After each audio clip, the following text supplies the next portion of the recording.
Quest'anno siamo riusciti ad interessare e ad invitare tutti i sindaci della provincia di Venezia e molti di loro, praticamente quasi tutti, saranno presenti e sfileranno con noi, con la sezione di Venezia, alla Dunata di Treviso.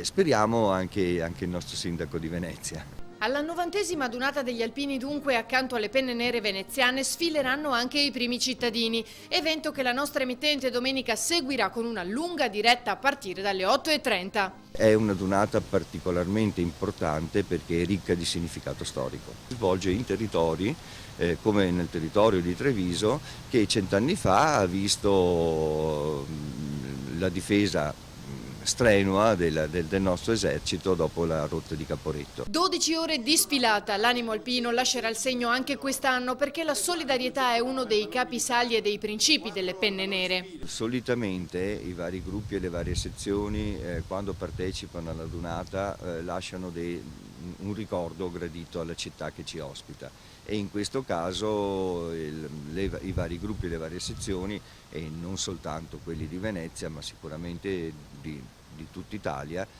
stanno contribuendo proprio a restaurare, a ripristinare in qualche misura i ponti e i monumenti che ci sono a Treviso.